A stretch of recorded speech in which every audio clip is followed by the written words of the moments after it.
Hello, everyone, and welcome to block party number 56. And we're kicking it off here with Food Healers. Great to be joined by BJ and Sarah. And we're going to be talking about some pretty cool stuff. One of which is the upcoming Vegan World Conference. And it's every quarter now that there's a Vegan World Conference, right? Okay. Yes. So the next one, remind us the dates, BJ, of the next one.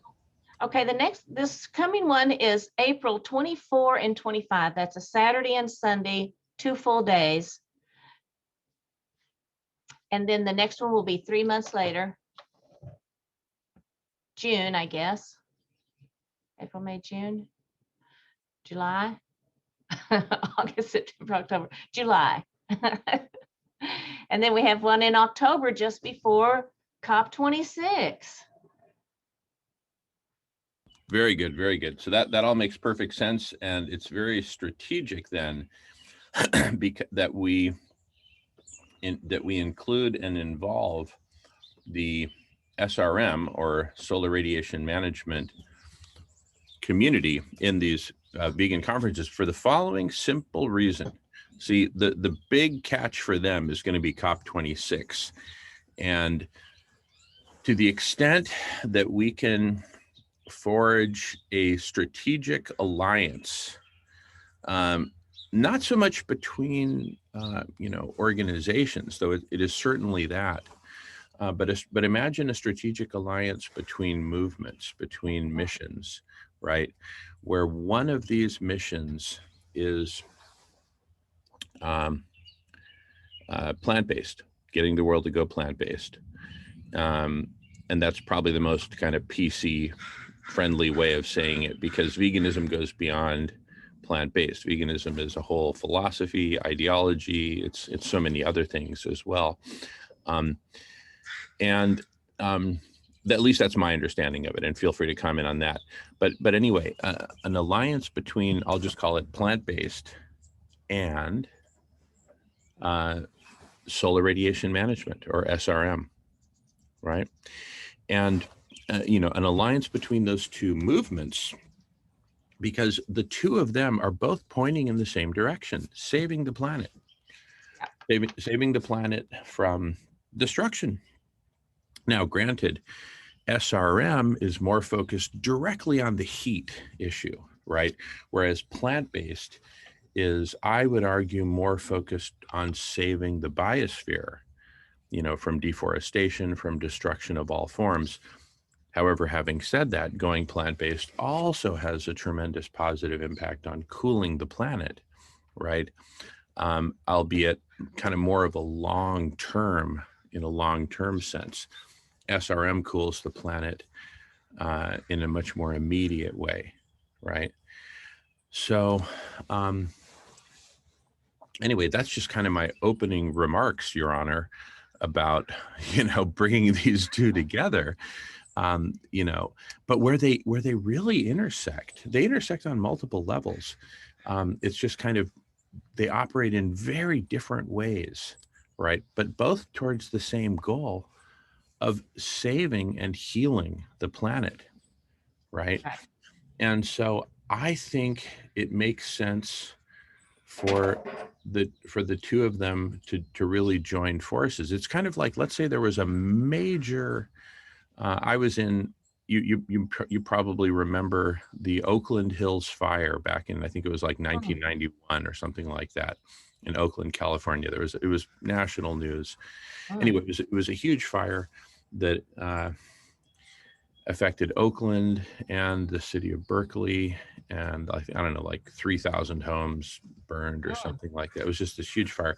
Well, obviously, when there's a big fire beyond just a few houses that's, affecting a whole portion of a city, obviously it makes sense for different fire departments to come together and coordinate, different firehouses to coordinate. I mean, I'm just stating the obvious, right? In the case of a fire, that's just obvious, right?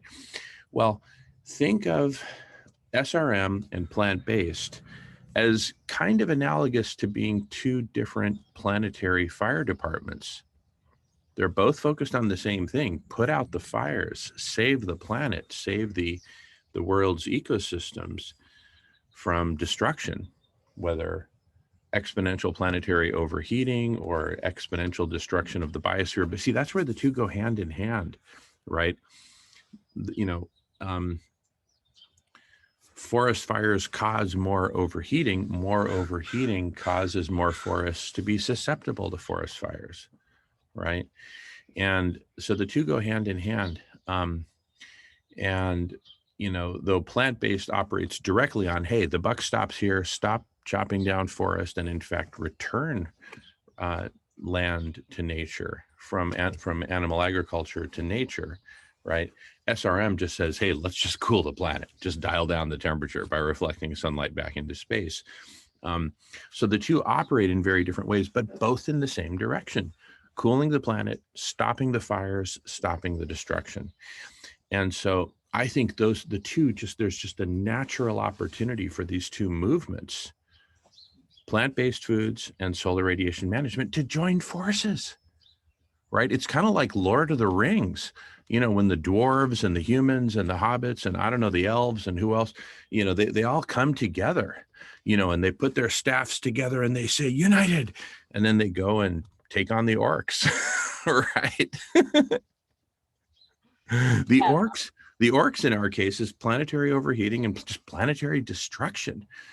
So let's have a Lord of the Rings style coming together of plant-based and solar radiation management. Anyway, Your Honor, with that, I've made my opening remarks.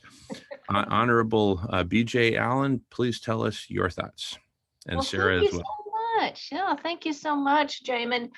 It would be wonderful to find other allies in this battling of the warming of the earth, because it will cause not just planetary destruction. The planet will be there, but life on the planet. And that's what we must save: life on the planet. And so when I think about SRM, which is such a broad field, and I know very little about it, I would ask that they keep the life part at the center. This is what I'm thinking at the moment, because one can reflect light and cause damage, and one can, let's see, I don't see. As a vegan, we can also cause damage in terms of how harming people, which we don't want to do, and we shouldn't, and that's not, but vegans do. So we have to keep the wonderful life energy going, and making sure that we are not opposite each other, but we're working together and combining those, like you were saying, like those actions, so that we couldn't have a big old gigantic mirror put in front of the Amazon because it's free, because that would be the antithesis of helping the Amazon, for instance. We couldn't do that. So we're going to look at things that will help the earth reflect the heat, but also be in congruence with saving the biosphere. So is that correct? Yeah, absolutely. And I think we can synthesize it very simply by, let's take Dr. Yeto's mirror reflection, which is the simplest and probably best form of solar radiation management, though there are different forms that probably there's an optimal mix. ICE 911, which operates up in the Arctic with a different form of reflectivity, helping make the Arctic more reflective, is complementary. I have a specific, what I call the ping pong ball solution for the Arctic, which is also complementary, but they're all moving in the same direction. But let's start with Dr. Yeto's mirror reflection, which I think is the largest scale and therefore probably single most important application of SRM. And that is putting vast arrays of mirrors in the ocean to reflect sunlight back into space, because the whole reason we have an overheating planet is because too much sunlight is getting absorbed by the planet, and then that heat is not able to escape thanks to the greenhouse gases that are inhibiting its escape, right? And so Right. that operates in the oceans, reflecting sunlight back into space in the oceans, hundreds or thousands of miles away from the Amazon. Plant-based operates much more directly in the Amazon and in forests everywhere, ecosystems everywhere, by basically saying, hey, no more chainsaws, no more slash and burn, no more decimating natural ecosystems, which sequester carbon and provide so much benefit to the animals, the plants, the pollinators, the whole planet. Stop hacking away and burning the lungs of the planet to make more meat, right? For the meat industry, to make way for the meat industry. Stop that. Let it regenerate naturally.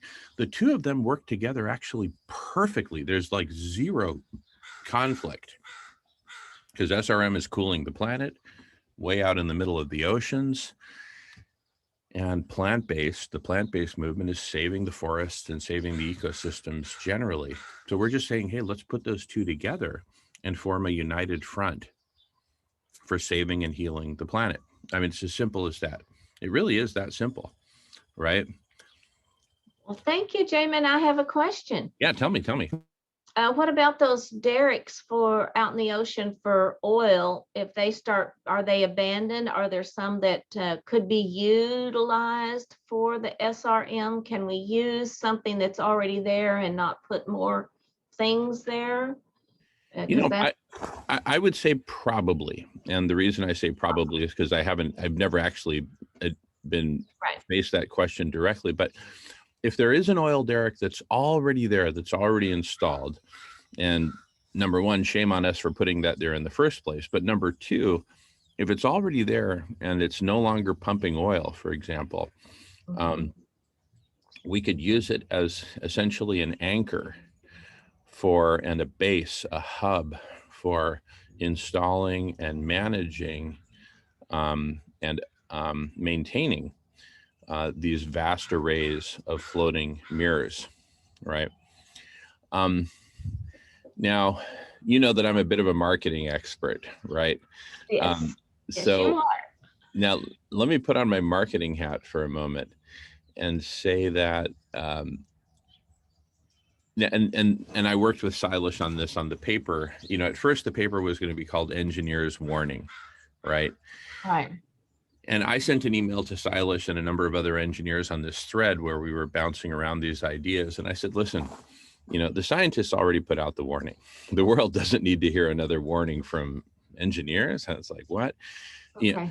Scientists put out the warning, and it's up to the engineers to come up with the solutions. So let's call the paper the Engineers' Solutions to the Scientists' Warning. And everybody loved it. And oh, yeah, that's beautiful. So my point is that the banner, the tent under which both of these SRM and plant-based could unite could be under the broad tent of Engineers' Solutions to the planetary crisis. Yes, absolutely. Engineers' Solutions, simple as that.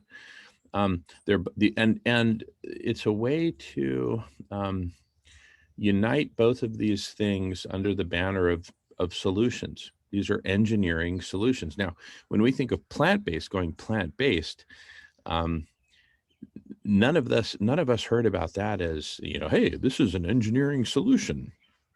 Would you please change your diet? I've got an engineering solution to it. It's like, what? Whoa, engineering? No. That's maybe for my car, but for what I put in my mouth, I don't need an engineering solution. I just need to eat the right foods. That's a biological solution, right? But it's a way. So, in a way, getting the world to go plant-based, I think, is probably calling that an engineering solution, because SRM is definitely an engineering solution. Nobody argues that. But going plant-based, but putting them both under the context of engineering solutions is a way to unite them, right? It is. It's a whole nother perspective than just the veganism solution, which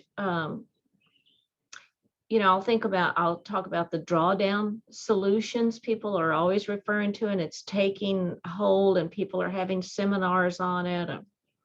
Our church is now using that to try to get people involved. But the thing is, there are so many, it is watered down. And people can say, well, I'm just going to wait until they start feeding algae to cows. That's the one I like. Or I'm going to do project number 7, which has nothing to do with food. So it's kind of a shotgun approach, and which won't solve anything. You can't just say, okay, we got 200 solutions and y'all just go do them and we'll see what happens. Yippee, you're all on board now. That didn't work. So in this case, Dr. Rao's paper to the American Geophysical Society calculated the carbon, not just from plant-based foods, but from all of the land sequestering that, which means I don't know what percentage of the land is used for things besides food, but it is animal agriculture for the leather and all of the killing of the seals and all of the products that people are using from them. That is lumped together in animal agriculture and veganism.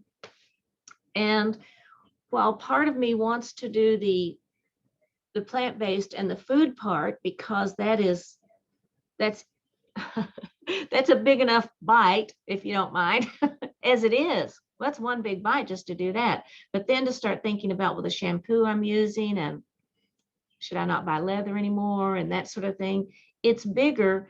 And yet we have to be truthful about what is just eating, will that solve it? No. Will going vegan solve it? I don't know. I'm learning about SRM. Maybe it's going to take both of them. So what am I saying? I'm saying here's the things I'm saying. I'm saying I wouldn't want people to come in and say, no, I'm not going to be vegan. I'm going to go with the SRM. And maybe I wouldn't have to worry about that in the same way that I wouldn't have to worry about people saying, no, I'm going to be plant-based. I don't care about the other aspect. We still want you. We still want you here. We think that as you stay with us and grow with us, you will spread your veganism from plant-based to shampoos to the leather. And maybe in the same way, if you're SRM, you may start eating less animals. You may pick up on it. So I'm just kind of talking through that a little bit to see where it's a good place to start out in this letter. Is it, because we see the connection, it's cooling the earth. Yeah, those are my thoughts. Thanks. Yeah. Well, so first of all, for context, I'm actually thinking way beyond just the letter to Dr. Tao, though that was what got us rolling this morning, and that's a super important thing. What I'm thinking is more, how do we get these two movements together, right? Because what the vegan world movement can give to SRM is there's way more people who know about veganism than know about SRM. There's way more people who are passionate about veganism than are passionate about SRM, right? You first have to know about SRM before you can become passionate about it, right? Hardly anyone even knows about SRM, right? Much less is passionate about it. Going back a year and change ago, a number of us, it was Benjamin and Suzanne and Ann Mitchell, we put together this thing called Vegan Reflection. You may recall that. Vegan Reflection.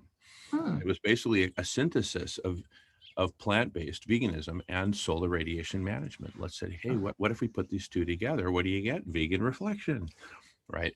But it's kind of, but it has multiple meanings, because it's like vegans reflecting and saying, let's think deeper, right? Vegan reflection. And also one thing I love about that is that going vegan causes you to reflect differently on life. You look at animals in a whole new way. Hey, guess what? We're friends now. Like, I literally have a chipmunk here who I'm about to feed a peanut to. Here you go, buddy. Here you go, buddy. Yeah. Yeah. Yeah. And he takes the peanut right out of my hand. Because there's a connection. He just knows I would never do anything to hurt him. And if I'm like distracted or talking on the phone, he'll literally jump up on top of me. And, so there's this connection there that vegans have with the animal world. So we reflect differently. We're reflecting our energy,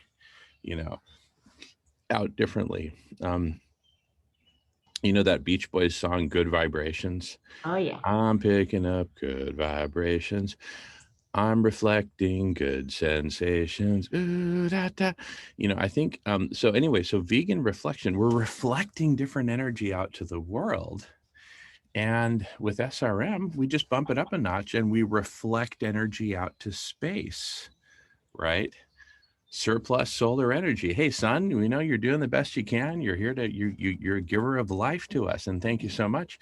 It's getting a little bit hot right now, so we're just going to tone it down a little bit. We're going to reflect some of you back to some other planets and star systems so they can enjoy. I mean, the reality is it's minuscule, the effect on other planets or stars, what we reflect from the sun, because we're just really dialing it down here. It's kind of like if the house is too hot and I open the window to cool it down at night or something like that, it's a minimum impact on the atmosphere, right? But it's really about the house cooling down.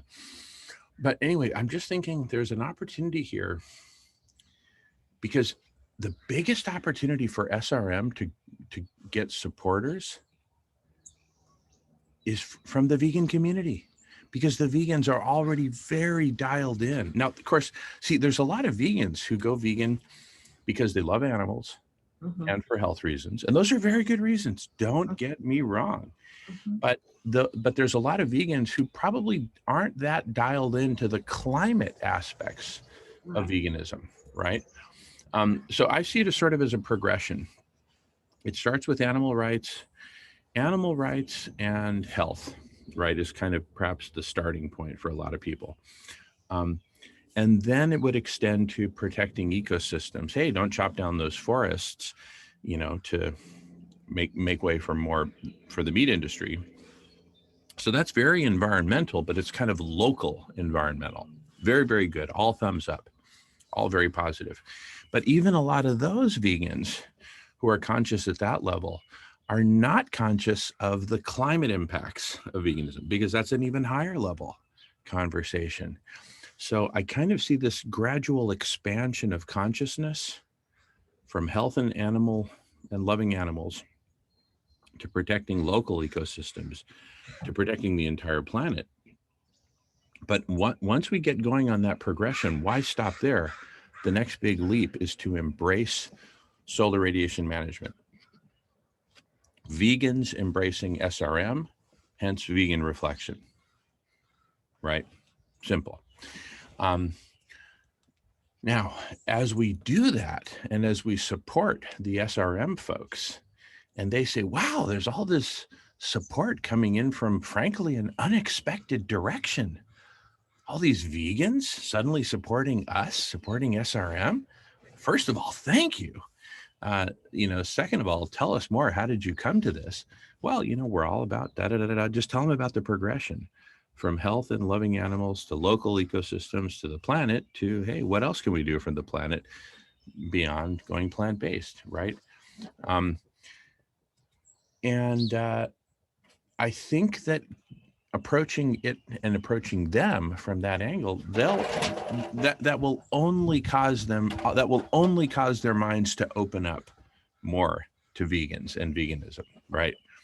That may not convince them, but it can only be a positive thing. There's certainly no negative there, right? There's no like vegans against SRM or anything like that, right? Because if there were a vegans against SRM, that could potentially cause their minds to close, right? But I've never heard of anything like that. And so, in fact, Sarah, who's on here, is a big proponent. She's even put in a song lyric there in the chat. It's getting hot in here, so get those mirrors up. We are all burning. Sarah has been a big proponent of SRM, as well as being one of the biggest proponents of veganism I've ever met. So for me, Sarah is just like the poster child of someone who gets it, who gets both of these solutions and supports both solutions working together. So, and if both of them come under a common banner, which is Engineers Solutions, how cool is that? Right? No pun intended, but how cool is that? Right. Anyway, I've talked quite a bit. Let me go on mute and hear some other thoughts. Well, we do have to have, we have to solve this, or we're going extinct, or I don't know if it's 70 or 90% loss before they call it extinct. And sometimes extinct means no species, none left of that species at all. And with the, I believe it's called the Venus effect of climate change, heating up so much that we're as hot as Venus. That's not an acceptable trend, not acceptable solution. It's not the solution, it's just not acceptable. So yeah, I would be curious. Right now I know activists who are not coming to our Vegan World Conference because their whole energy is on animal liberation, animal rights. So on the weekends, even during the pandemic, they're with social distancing, they are in masks, they are going out and protesting. There are people that are working in the court system. There's so much terrible legislation getting ready to happen here in Texas anyway. So there are people working on it. And this is what I think that they think, some of them, is that my working for animal liberation is going to help with the climate aspect, even if I don't know very much about it. Because if we were vegan, that's going to help so many things, the environment, the Dead Seas, the nitrates, and the planet. So I think some think I don't need to spend that much more energy and time learning about the planet. I know the number one thing is to stop with the animals. So they're working on that aspect. But I don't know that doing that will also help with the SRM. I mean, it does help with the animal part. So maybe a little bit more information about SRM, especially if there was something they could do, like if they could paint the top of their car with a reflective color, or their roofs were white, then they're still working on me. I'm still working on what I feel like is the number one aspect, to stop the suffering of the animals, which helps everything else. But when I have a choice, or when I have an opportunity to converse, I can bring up SRM so that they are more aware that it is not counter to our movement. It is in sync. It could be in sync. It could also go off sync. But the more vegans that are in the movement, the less likely it'll go off course. Thanks. Totally. Hey, we got Simon joining. Simon from England, who you know. And by the way, Sarah just put something in the chat that we'll get to in a moment. But first, let's say good morning to Simon. Simon, how you doing? Great to see you. Afternoon. Afternoon. Hey. Yeah. How are you? I'm very well. Great. We were just talking about, we're talking about kind of this convergence of veganism, or I'm just going to say veganism and or plant-based. I want to be able to talk about that as a whole. I'll just say plant-based because that's Perhaps that's the common denominator. Go on plant-based and solar radiation management, cooling the planet through mirrors that reflect sunlight back into space. And then Sarah just wrote in the chat that we need the Chrysalis calendar to let all vegans know about SRM and the vegan world convergence. You see, this is fundamentally about convergence. That's one lens at which we can look at this coming together. And the big opportunity here, both from the standpoint of the Chrysalis calendar and from the standpoint of the engineers' solutions, the paper Dr. Sailesh Rao is spearheading. He's the main author of. Gotcha, BJ, no problem. BJ is still listening. You're familiar with Engineers Solutions, that paper, right, Simon? I've heard him talk about it. I haven't really looked into it. Okay, I'll recap it real briefly. First of all, we are recording.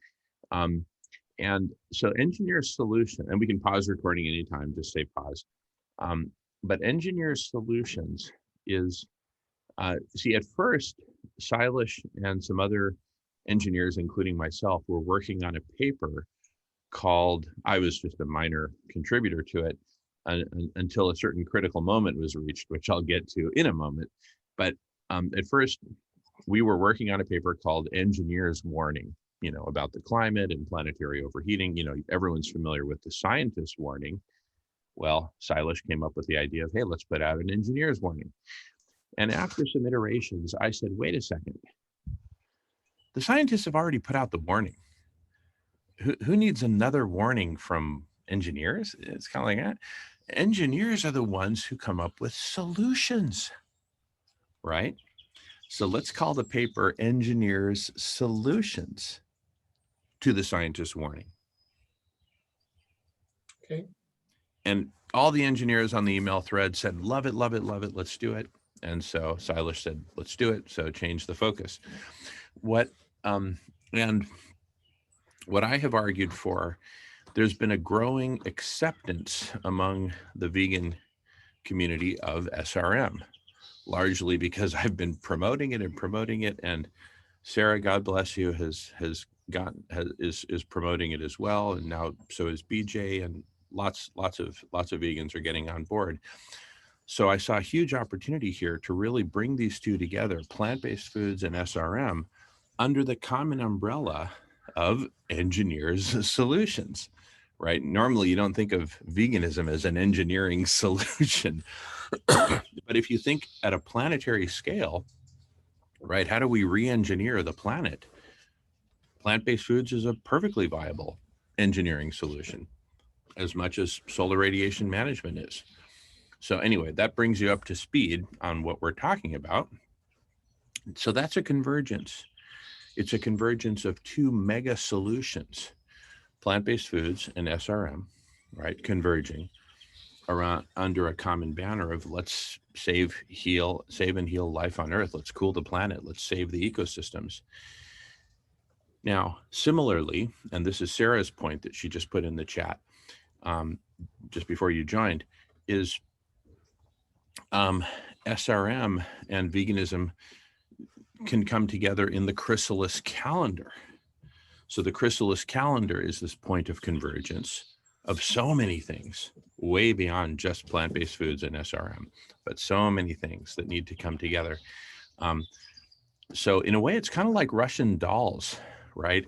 The big mama Russian doll, the biggest of them all, would be the Chrysalis calendar. Somewhere within that would be Engineers Solutions. And within Engineers Solutions, you have SRM and veganism. Those, I would say, would be two twins within a common Russian doll called Engineers Solutions. But Engineers Solutions, as well as all kinds of other solutions, political solutions, cultural solutions, right? Economic solutions, such as cooperatives, which could be looked at through the lens of economic solutions. All of these converge under the Chrysalis calendar. Sailesh, Well, that's well timed. I was just about to ask a question, which hopefully Silas can answer. We talked about on last Monday's, sorry to interrupt you, but last Monday we were talking about collective intelligence producing really diabolical outcomes. Like, you know, maybe the Nazis were smart, but look at what they did. I was actually watching something about geoengineering as a solution, and that is, as far as I can tell, is, you know, intelligent but incredibly dangerous potentially.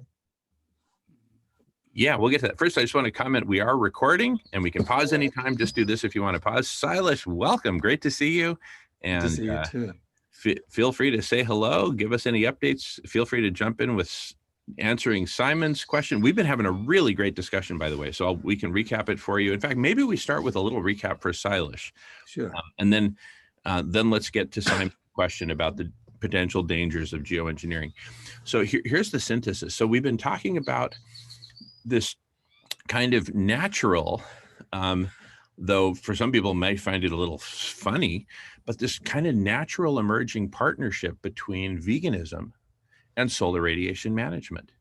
And I'm saying that one of the beautiful points of convergence is your paper, the one that you're leading, Silas, called Engineers Solutions to the Scientist's Warning, because that's just a natural way to bring us together. We were talking about, hey, let's invite Dr. Yetao to speak at the next Vegan World Convergence, right, conference.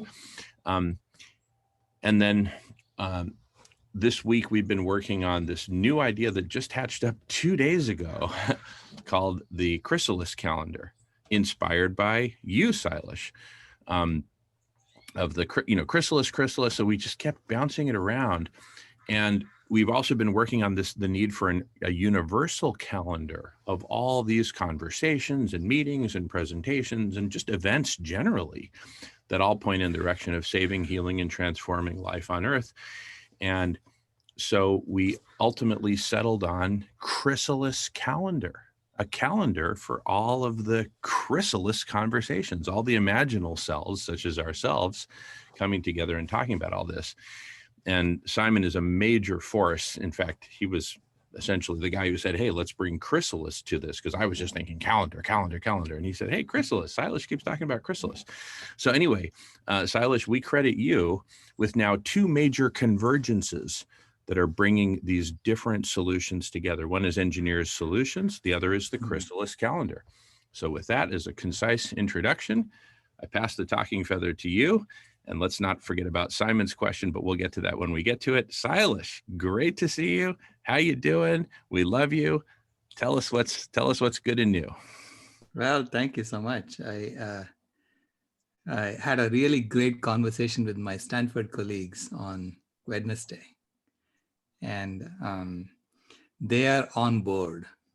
They want. I mean, they're, you know, I have to do the Engineer Solutions not next Wednesday, but the Wednesday after that. So in 2 weeks, roughly.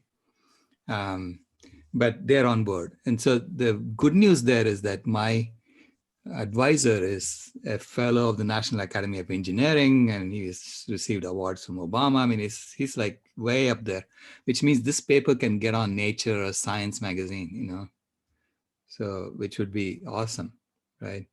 So basically, I'm making the case to them that engineers are the ones who have to solve problems. We can't expect scientists to do it, or scientists are warning us, right?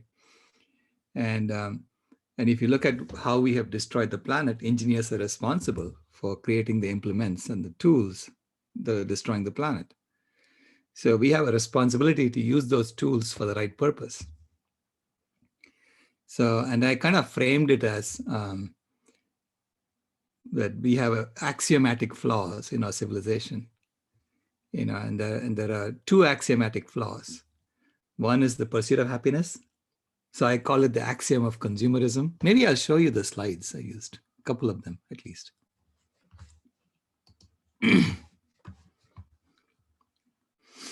Also, I mean, for Simon's question, Simon, do you know about the Dunning-Kruger effect?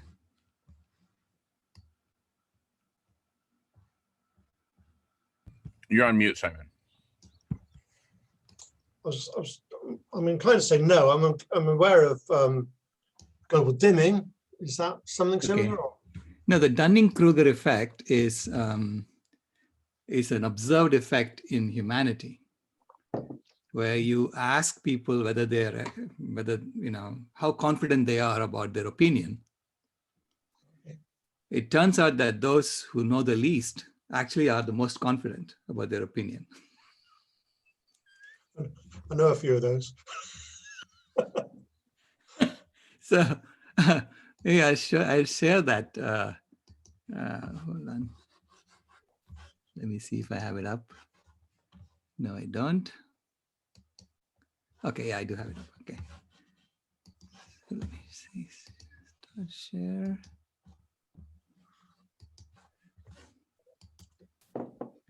Well, that's So hilarious. that's the Dunning-Kruger effect.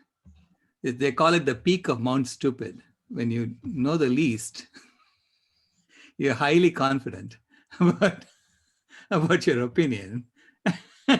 And then you realize, oh my God, I really don't know much. So you get into the valley of despair. and then we get to the plateau of sustainability when you really know enough, So I think as a species, we are really here. We are at the peak of Mount Stupid because we call ourselves the wise, hominid. I mean,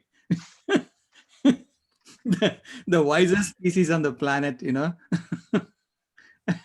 So we are really on the peak of Mount Stupid. And we are slowly beginning to realize, oh my God, we're messing up the whole planet. So we're getting into the valley of despair, right? And so it's the humility that comes from that that's going to help us get to this plateau of sustainability. So this is really the vegan movement is basically saying, look, dudes, we are not any better than anyone else, so any other species, okay? So we need to start treating them with respect. And that's what the vegan movement is trying to do, the ethical vegan movement. So let me stop this and I'll share the other one.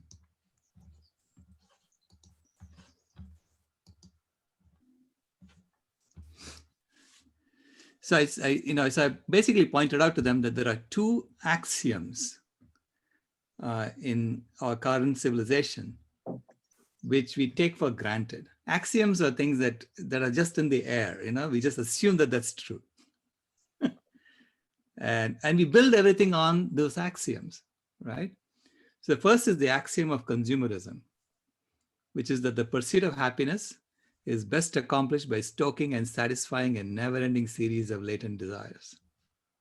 And you can see how this is going to drive us over a cliff because it's never ending. Everybody has infinite desires, right? So this is the greed is good rule, and which is something that we have known to be false for thousands of years. I mean, we have a character in our mythology called Ravana, who has 10 heads. And every time a head is cut off, a new head is born. So he represents our desires, right? And so the first mythology of Ramayana is all about killing him, killing our desires, overcoming those desires. And I think that Ramayana is at least 7,000 years old, based on historiography that is done in India. If you look at Western historiography, they're saying it's only 2,000 years old, 3,000 years old. But the calendar in the Mahabharata, the Hindu calendar is now, we are now in the year 5,413 or something like that. And it started with the end of the Mahabharata war. So that's how they claim to have originated the calendar. So that is in the Mahabharata, which is the second epic, which is newer than this epic. So this is why I say this is at least 7,000 years old. Anyway, that's the axiom of consumerism. That is false. The second false axiom is the axiom of supremacism,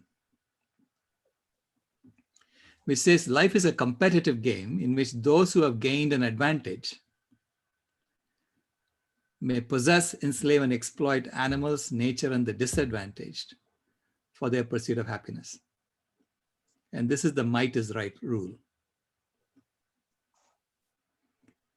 And so to me, this axiom of supremacism is something that we have been trying to unravel and, let go for the last, I don't know, few hundred years at least. We started off with abolishing slavery and then, fighting colonialism.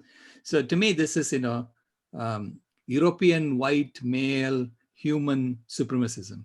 It's all together. And as long as you're a human supremacist, you actually support all the other supremacism. You water the roots of other supremacism.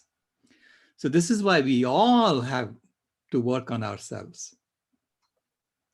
So like I have to take the boulder, the human supremacist boulder out of my eye before I point to someone's speck, right? Speck in other people's eyes.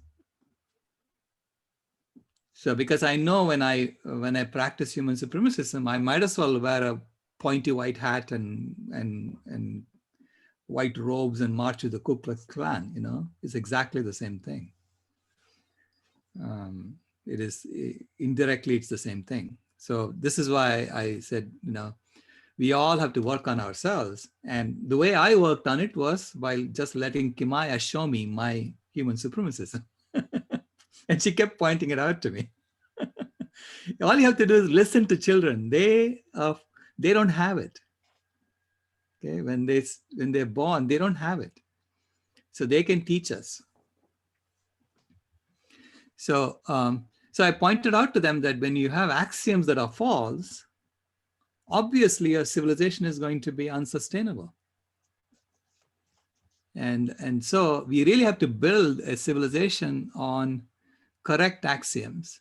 So which are the axiom of inner peace, which is the pursuit of happiness is best accomplished by seeking it within ourselves. I call it the self-mastery rule. And this is what the yoga movement has been trying to do in the West, so it's essentially looking within ourselves for our happiness. And the second is the axiom of Homo Ahimsa, which is life is a collaborative game in which we each bring our unique skills. And this includes animals too, right? We each bring our unique skills to give all we can, receive all we need, and become all we are. This is the vitality code of Shelley Ostroff.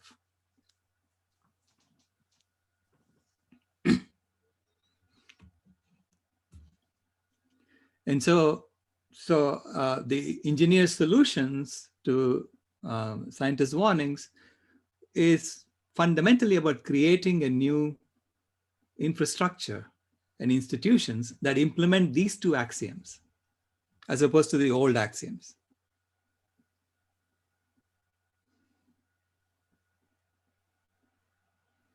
Okay, so that's what I'm working on now in the paper. And then I showed these 4 circles, right? I don't know if I've shown you this before. The 4 circles of Dharma. Dharma is, what is the right thing to do? So there is, what is the right thing to do for myself? That's this circle, Swadharma. What is the right thing to do for this age that we are in? So that's the ecology, Yuga Dharma. And then what is the right thing to do for my family? And that's Kula Dharma, right? And finally, Sanatana Dharma is what is the right thing to do according to universal principles for compassion and love. And at the center of it is a vegan world by 2026. Okay, because for your health, you have to go vegan. For the ecology, you have to go vegan. For the animals, you have to go vegan. For love, you have to go vegan. So a vegan world by 2026 is fundamentally, us looking at the current situation and saying that is the optimum thing to do right now. Let's implement it as quickly as possible. And I'm saying 2026 because there is a special meaning to that date. And I think it is reasonable to expect us to do this in 5 years, even though we would love for it to happen by tomorrow, but it's reasonable to expect that we can do this in 5 years from an engineering perspective, right? Because we're all in this together.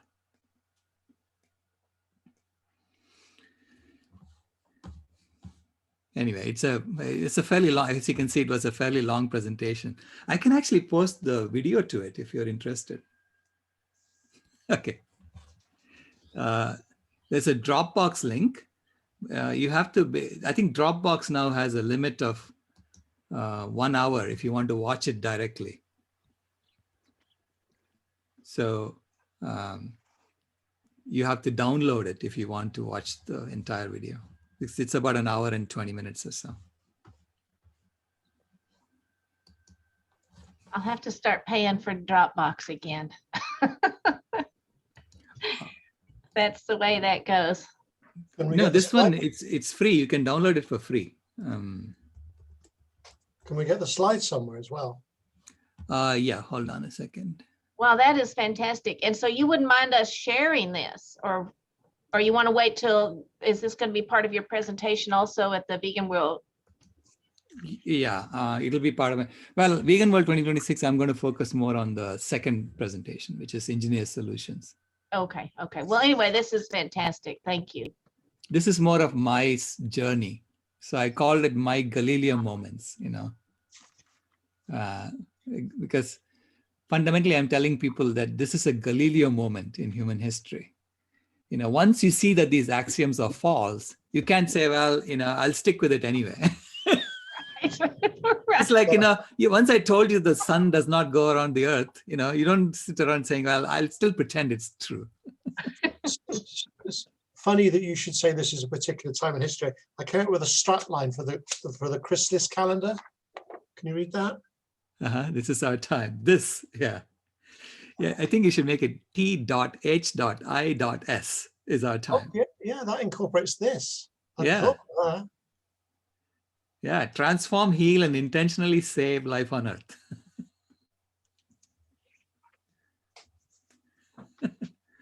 I love it. Oh my goodness. Yeah. Wow. Super cool.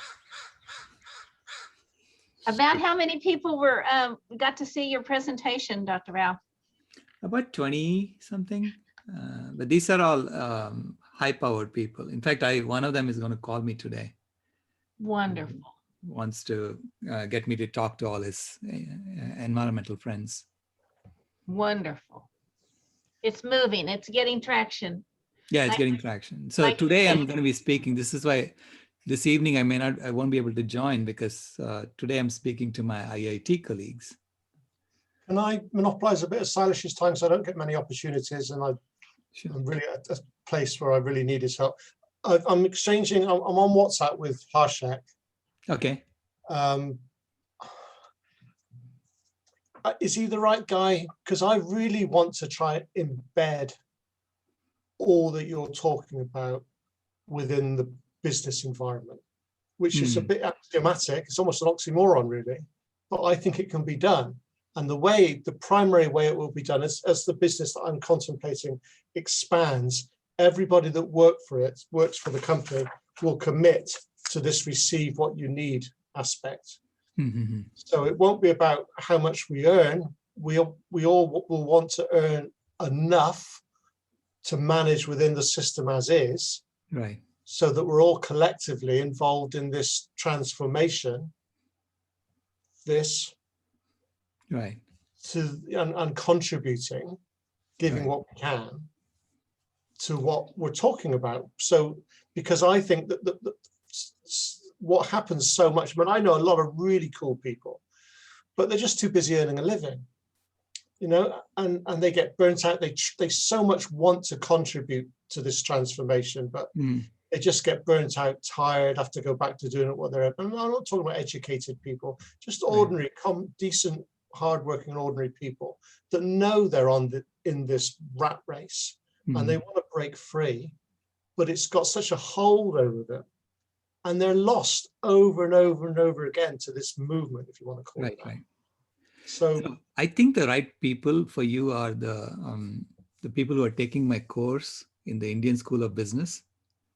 Indian School of Business. Yeah, Indian School of Business. They're taking I'm teaching a course starting April 14th on the yoga of global transformation, Wow. which is really literally about engineering a new civilization. Do you have to be Indian to take that course? I mean, No, absolutely not. okay. So Okay. in fact, I'm because right now it is very inconvenient for you, the course timings, because it is 9 o'clock Eastern time, 9 Right. p.m. Eastern time. Something else that came up yesterday, I asked Jamin, are you aware of Jem Bendell? Yeah. Right. Well, I was on he had a call yesterday morning because of the whole deep adaptation thing. Right. I see a lot of people in that area are quite fatalistic, but they're still strangely positive. It's like they want to do something, and it's almost like embarrassing to say that they want to do something because they've accepted the fact that we're screwed. Well, yeah, that's the problem, right? So yeah, that's why I was very critical of the movie he was in. He was in a movie, in a documentary. Was it? In fact, I wrote a review of that documentary. I think, what was the name of the documentary? I don't know the documentary. It's on my website, yeah.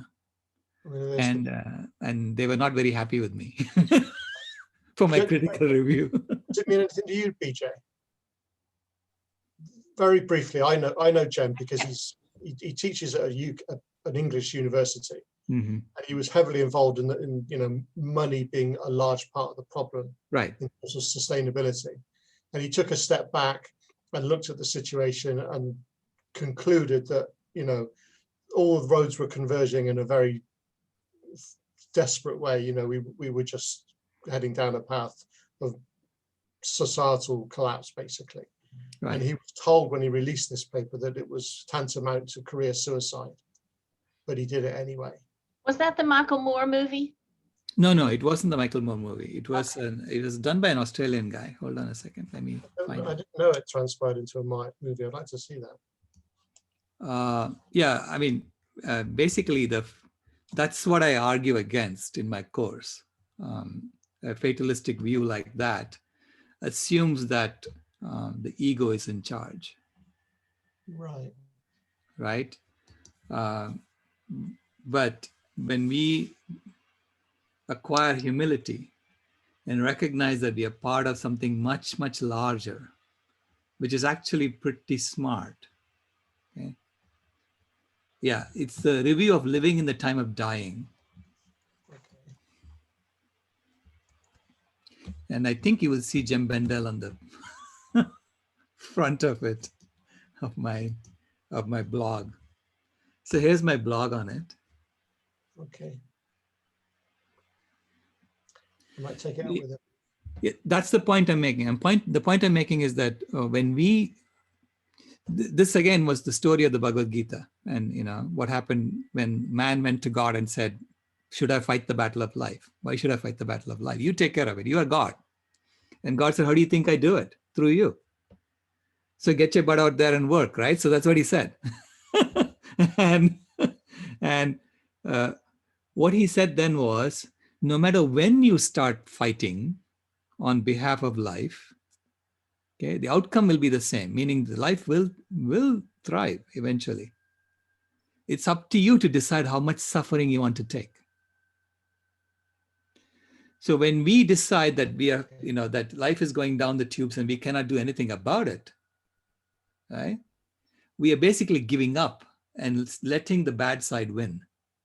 We're not fighting the battle of life.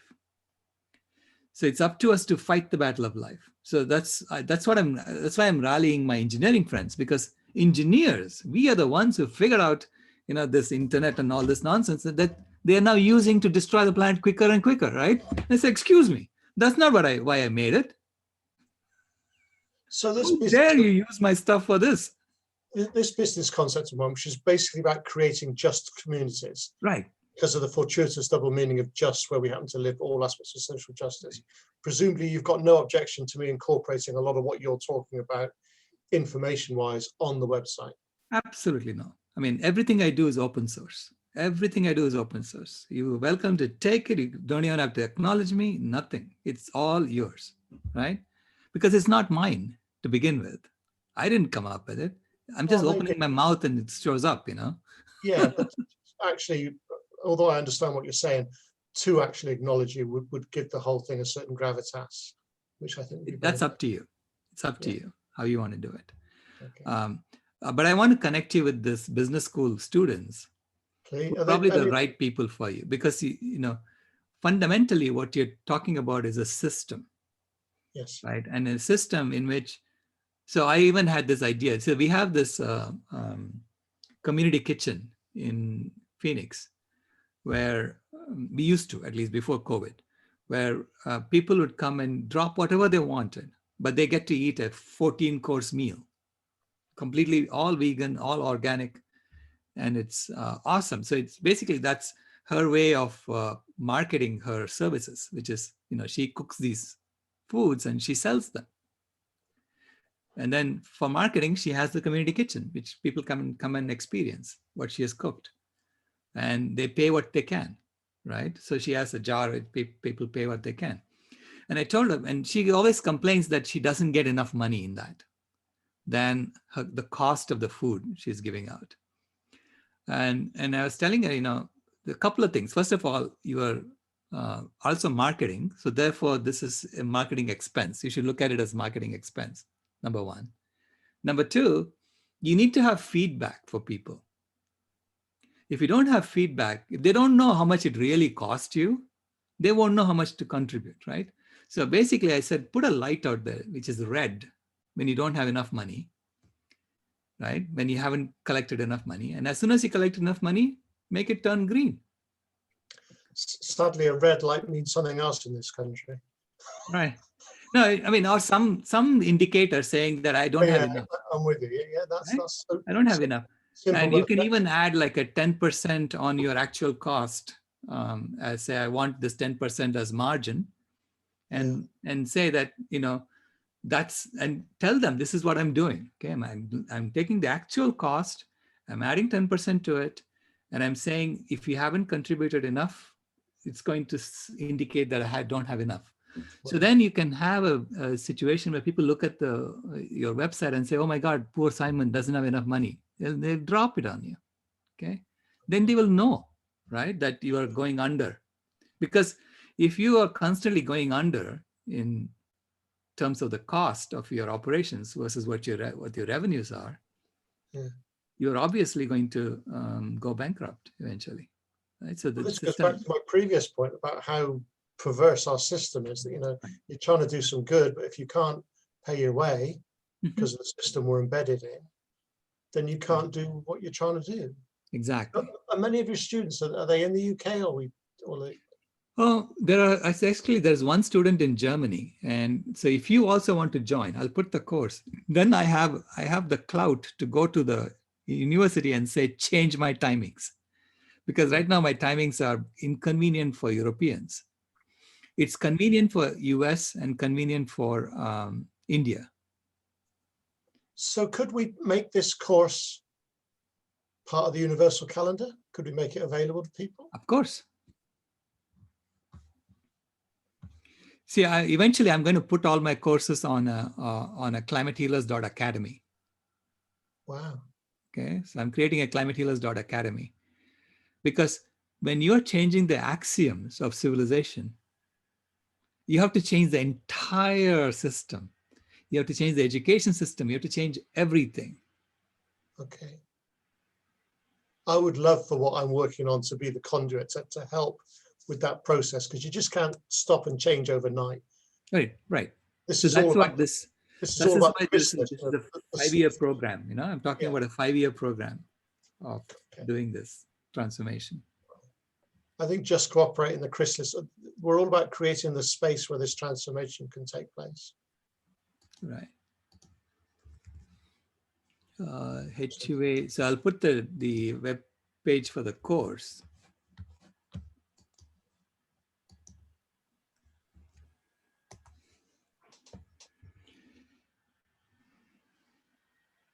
So we have a number of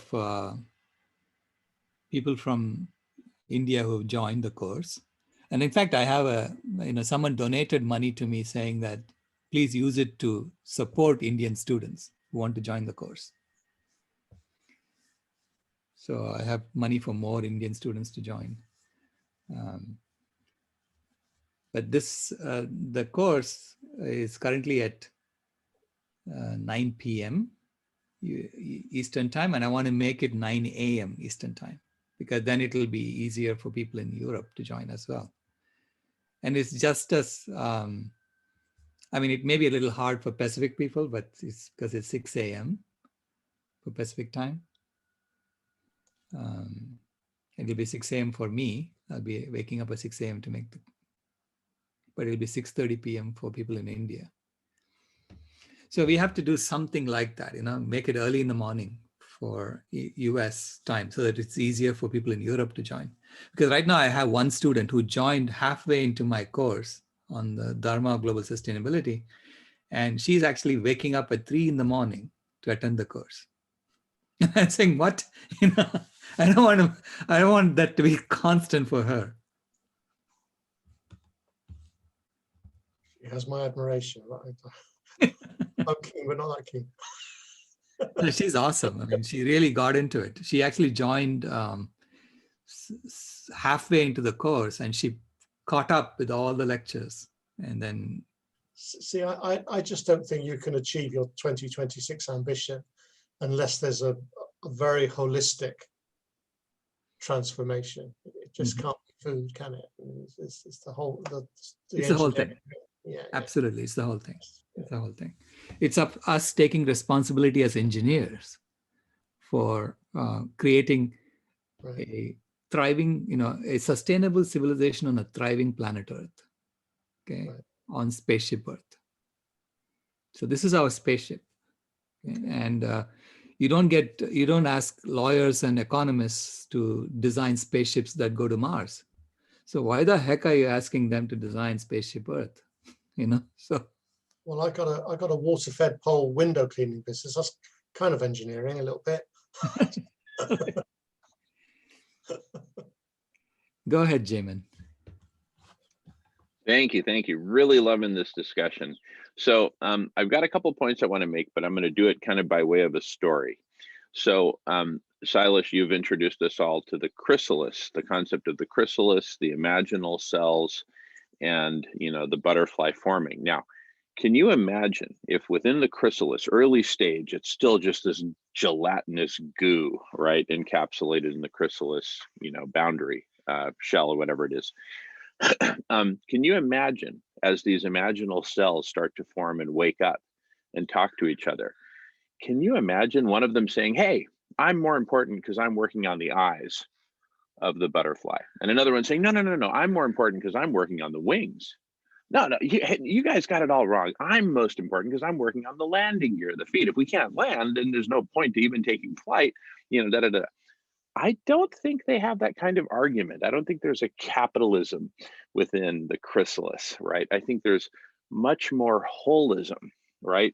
And this gets to some points you were making earlier about the two new axioms, right? There's the inner piece, which is all inner, yoga, all that stuff. I forget how you called it, feel free to clarify.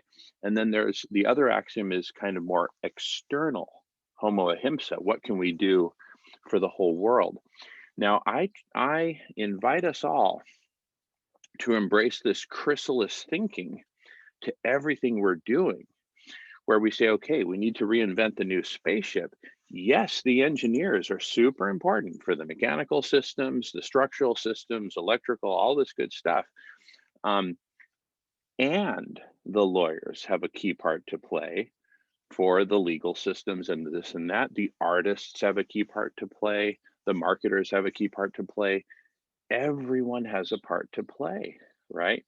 And so let's embrace chrysalis thinking, which is, to Simon's earlier point, all about the whole, right? And so the idea of the chrysalis calendar is we take the whole week, the whole month, the whole of time, and we say, this is our time, as Simon says, but it's all of our time. And so let's populate that calendar with all the different aspects the eyes, the wings, the legs, the sensory systems, everything that's going to be the whole butterfly. And let's, to your earlier points, let's get rid of any kind of supremacism whatsoever, what I would call intellectual supremacism. My ideas are more important, so just come listen to me. No, no, no, it's all important. So look at the whole calendar, look at all the events that are going on, and wherever you are within the chrysalis, if you're closest to the imaginal cell that's working on the eyes, support that imaginal cell, be a part of that, embrace it, bloom where you're planted in terms of your skills, what you have to contribute where you can contribute best. But at the same time, the imaginal cells are talking with each other and conceiving of the butterfly as a whole. So, you know, travel around, check out the different things that are going on. And so anyway, I just wanted to put these ideas on the table as we're building the chrysalis calendar as sort of kind of a centralizing, unifying, orchestrating, and at the same time decentralizing thing. So it's kind of yin and yang all over the place, but at its core, it's holism and getting all the parts together. So with that, I'm complete. Welcome back, Sister Ivy. Welcome back, James. Welcome, everyone. So great to all be here together. Going on mute. Thank you. No, I hear you, Jamin. I mean, you're absolutely right. But I was just projecting out to my engineering colleagues that we have an important role to play. You can't just sit back and say, well, we do whatever the lawyers want us to do. So, excuse me. We didn't let the lawyers do that for the Mars rover. So we have to do our part, right? This is our skill. You know, we need to bring that to play. So anyway, thank you. But that was a good point you made. You got a couple of minutes to address my question about this geoengineering thing, because it keeps popping up, and it seems like it's actually happening, and we're not being told about it. I don't know what you know about it. I'm sure probably quite a lot. I mean, who knows what is really going on? You know, we are all speculating based on what we see out there. So my focus is just on the root cause analysis that I've been doing and identifying the fundamental axiomatic flaws, and then figuring out how to build something that is based on correct axioms. And if we do that, I think the rest will take care of itself. You know, the rest of the stuff will take care of itself, because people will have to come around. You know, just like, I mean, after the talk I gave to my Stanford colleagues, you will notice in the video that some of them were saying, well, let's do half and half, right? I mean, you can't just switch over completely to the new axioms. I said, well, how long are you going to keep pretending that the sun goes around the earth? At some point, you have to say that's not true. Okay, so yeah, of course, we have to, right now we have a system that's entirely built on false axioms. So until we have a system that's built on the correct axioms, we don't even have the option of doing half and half. Right? And of course, you need to have that new system and run it in parallel to the old system, you know, during the transition period. That's why we have 5 years to do this. But eventually, you know, we have to switch to the other one, because like you cannot ask Newton, do half your calculations assuming that the earth goes around the sun, and half your calculations assuming the sun goes around the earth, and put it together. I said, and he'll say, are you crazy? Right? You would not have progressed in science without abandoning false axioms.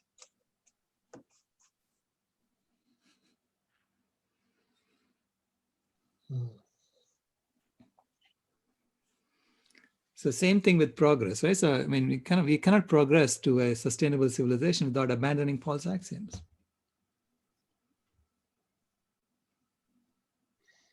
I had a thought on that, Jamin, in terms of what Sailesh is talking about. It seems to me that basically we're making this transformation, and people are at a certain point on the curve from transitioning from being a voracious, all-consuming caterpillar with no regard for its environment, just wants to eat it and consume it, to the butterfly. with everything that's happening in terms of the transformation being in the catalyst in the middle. It just occurred to me that what we want is to identify all the people that are very much conscious that they're on this path. Mhm. I just thought maybe we could all start wearing little butterfly lapel badges. Yeah.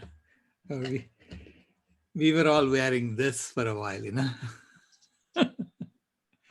Okay, It's a vegan world 2026. well, that's the goal, but Right. again, it's niche. It's a lot more than niche. That's the wrong word, but it's not everybody. I'm talking about something that is evocative of everybody being aware that we can't go on like we are. Hmm. And in their own, they're saying, I've made the transformation. I don't want to be a part of that old world. I'm part of this new world. Everybody could wear that.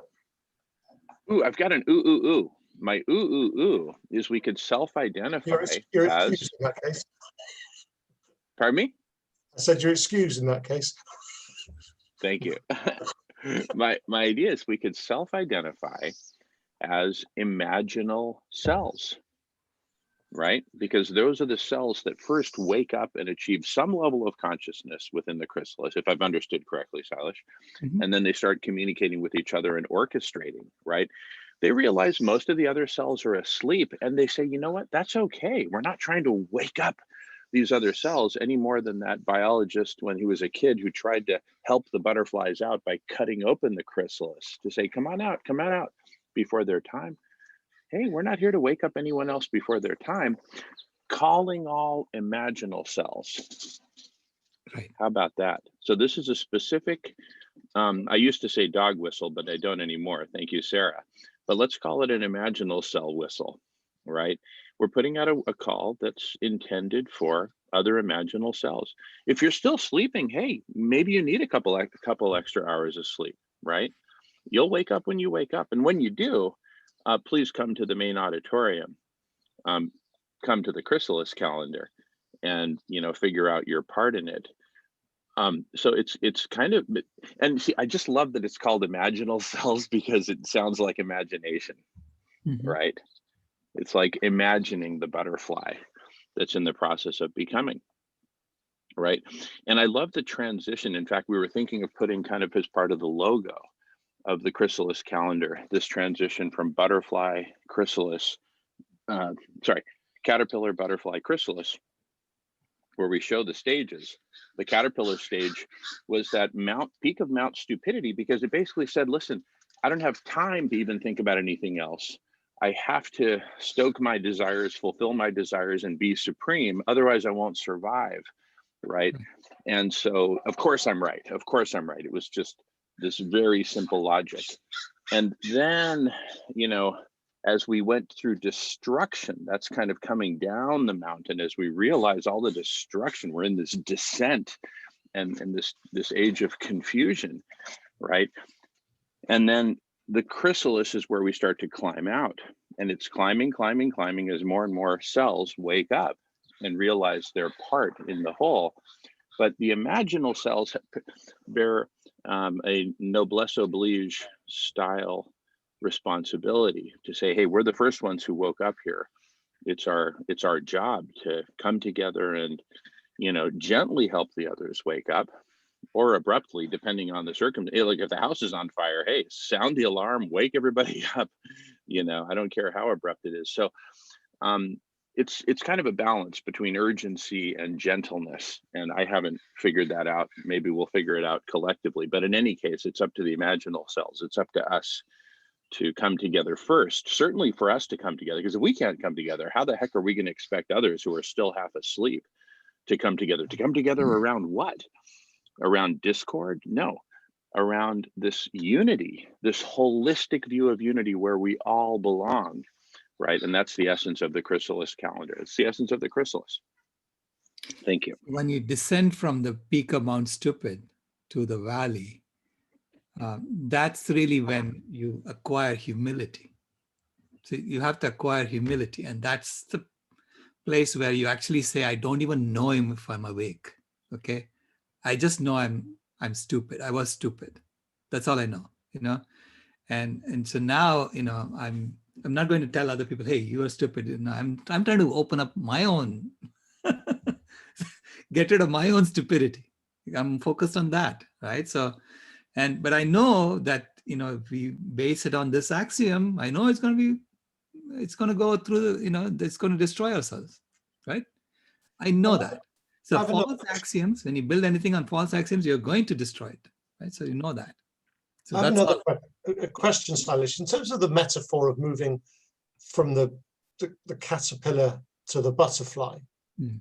and that kind of implies that the caterpillar is somehow a bad stage. It's not. But exactly, but because the simple fact of the matter is you can't have the butterfly without the caterpillar. Exactly. So how do you explain that? Because if we're in this bad stage, but it's somehow necessary, No, how no, is it's necessary. Yeah, that's my course, the entire course, the Yoga of Global Transformation. It begins with the assumption that everything happened for the best. okay? Okay, so then you ask, why did we need a caterpillar phase? That was the question I asked actually when I started doing my research. And I discovered that if everyone was already enlightened, if we had just 7.8 billion Buddhas, right? First of all, you never get to 7.8 billion because Buddha would never have sex. So, right? Number one.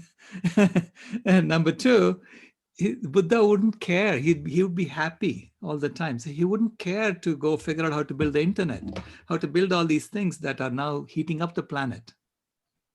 Without heating up the planet, you would never be out of an ice age. You would be still going into an ice age and out, forever. So life would not evolve. Life is now evolving to a point where it has homeostasis for all of planet Earth. So are you suggesting we can actually manage a Holocene age forever? Yes, that's the idea. I mean, that's the opportunity we have. The opportunity we have is to manage the Holocene age forever. In fact, we did it for the first 10,000 years. We kept the temperature constant. Nature didn't do that. We were part of nature. We did it by deforesting. Yeah. Okay. Never thought of that.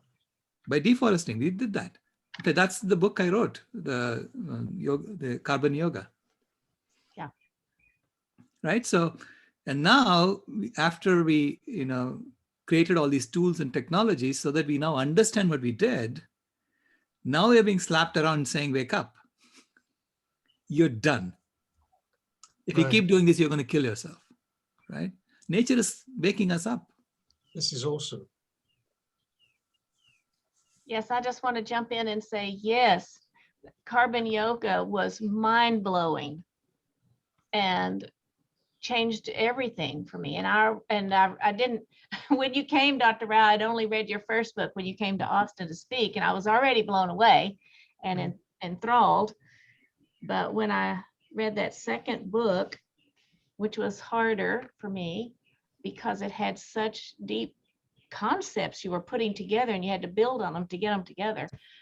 Yeah, it was amazing. And I also recommend his webinars that he's given on his, if each of you will go to his website and look at his webinars, they're amazing also. Can you recommend one or two? Because there's a lot on climate healers. Is there one Yes, or two? there is. If I was going to look at one or two in particular, which one? Gosh, of those webinars, the one regeneration might be a good one. There's a picture of William Ruddiman's chart at the beginning of one of them. It's the front page, and it's a chart of climate change, and I think that's the one you'll be interested in because it shows how animal agriculture has been keeping us from cooling all this time. Right. I'll find it and put it in a link. Can I have your email, BJ? Or Oh, absolutely. I'll put that in the link too. But Simon, I'm also evolving, right? So over time, the talk I give today is different from the talk I gave 2 years ago, which is what the webinars are. So I did a series 2 years ago, I think, where I was doing one a month. And those are the webinars that are on the website. So the Dropbox link I put out on the chat today, it's more recent. But this talk was mainly my personal story. So I called it My Galileo Moments, right? Which is what happened to me that made me change my outlook on things. And so, because I tend to begin with that, because then, people don't judge what I'm saying. they know how I came to it, right? So then I show them the scientific basis for why I'm saying what I'm saying. Can I tell you very briefly what happened to me? Because we've all had our moments. I like to call it an epiphany. Otherwise, I call it a midlife crisis. I'm not quite sure. But no, I had a window cleaning business. I had about 7,000 clients, and I was just working myself into an early grave. Not really getting anywhere, but working ridiculous hours, 7 days a week. And I had this idea to set up a marketing cooperative. I'd met other people at networking events in non-competitive businesses, things that they were doing that I was never going to do, and vice versa. So I said to them, let's do some joint marketing. And then I said, well, let's do a newsletter, I said, about the businesses. And then I said, well, I'll go into Tewkesbury where we live. And I said, I'll get some community information just to give this proposed newsletter a bit of color, a bit of contrast to just being dry and boring about the businesses otherwise. And it was a life-changing experience, because I've been used to the cut and thrust, the competitiveness, even the nastiness of business. But it was everywhere, all the little community groups, all the charities, all the projects. Everybody was paranoid about their funding. Nobody trusted anybody. Everybody questioned my motivation. And I really asked myself what the hell was going on at that stage. To cut a long story short, I let all my window cleaners go. I gave them all enough kit to clean windows, gave them all a client base, and just went back to cleaning windows for myself, and went into a really sort of reflective stage in my life. And that brought me here eventually.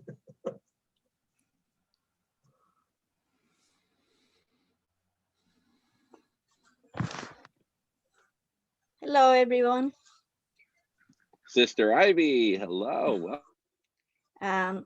I would like to share this from something I heard, but of course, just sharing. From a spiritual sense, I know we all know that we are intelligent beings.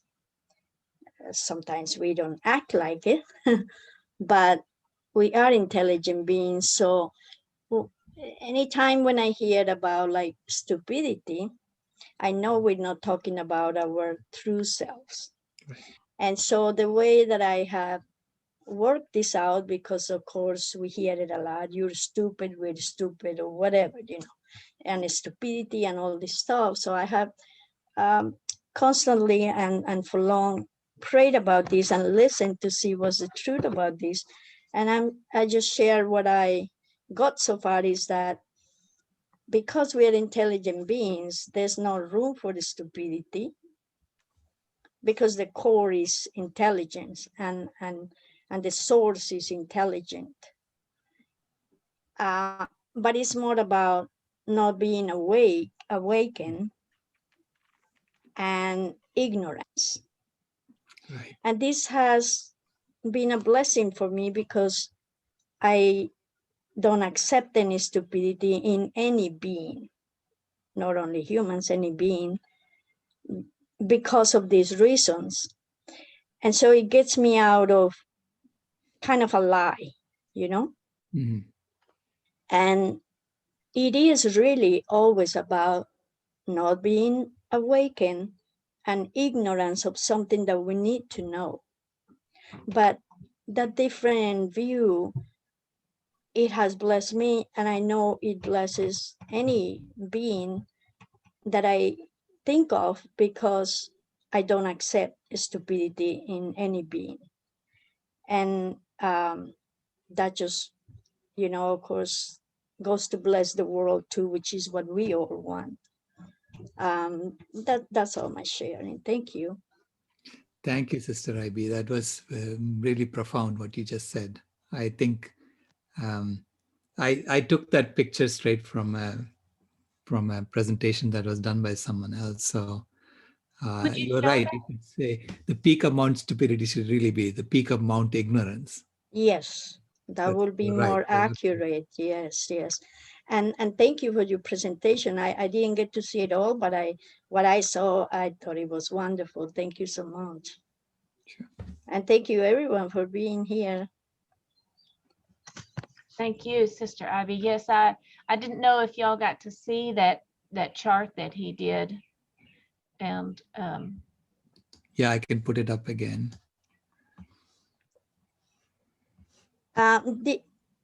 Was it possible to have like a link for the presentation or something? I wasn't sure about what was the outcome of this. Is it possible to see it or share it or not yet, or what is it? You can see it. It is actually a presentation I made to my colleagues at Stanford. So it has some Stanford references, that you may not understand, but otherwise it's everything I do is open source. Okay, So I thank you just so put much. the link in the chat. Thank you.